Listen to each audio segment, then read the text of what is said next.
भगवान गणेश को क्यों नहीं चढ़ाते तुलसी?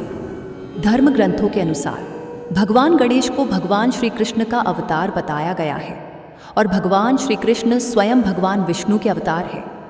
लेकिन जो तुलसी भगवान विष्णु को अत्यंत प्रिय है, इतनी प्रिय कि भगवान विष्णु के ही एक रूप शालिग्राम का विवाह तक तुलसी से होता है, वही तुलसी भगवान गणेश को अप्रिय है, इतनी अप्रिय कि भगवान गणेश के पूजन में इसका प्रयोग वर्जित है।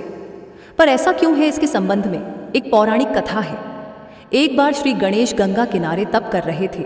इसी कालावधि में धर्मात्मज की नवयौवना कन्या तुलसी ने विवाह की इच्छा लेकर तीर्थ यात्रा पर प्रस्थान किया। देवी तुलसी सभी तीर्थ स्थलों का भ्रमण करते हुए गंगा के तट पर पहुंची। गंगा तट पर देवी तुलसी ने युवा तरुण गणेश जी को देखा, जो तपस्या में विलीन थे। शास्त्रों के अनुसार तपस्या में विलीन गणेश जी रत्न जटित सिंहासन पर विराजमान थे। उनके समस्त अंगों पर चंदन लगा हुआ था। उनके गले में पारिजात पुष्पों के साथ स्वर्णमणि रत्नों के अनेक हार पड़े थे। उनके कमर में अत्यंत कोमल रेशम का पीतांबर लिपटा हुआ था।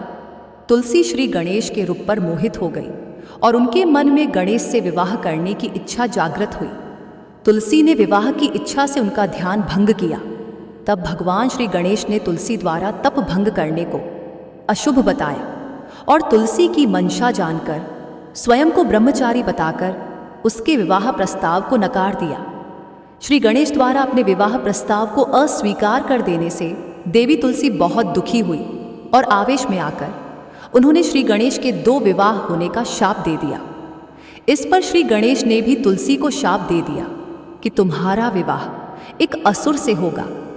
एक राक्षस की पत्नी होने का शाप सुनकर तुलसी ने श्री गणेश से माफी मांगी। तब श्री गणेश ने तुलसी से कहा कि तुम्हारा विवाह शंखचूर्ण राक्षस से होगा, किंतु फिर तुम भगवान विष्णु और श्री कृष्ण को प्रिय होने के साथ ही कलयुग में जगत के लिए जीवन और मोक्ष देने वाली होगी। पर मेरी पूजा में तुलसी चढ़ाना शुभ नहीं माना जाएगा। तब से ही भगवान श्री गणेश जी की पूजा में तुलसी वर्जित मानी जाती है।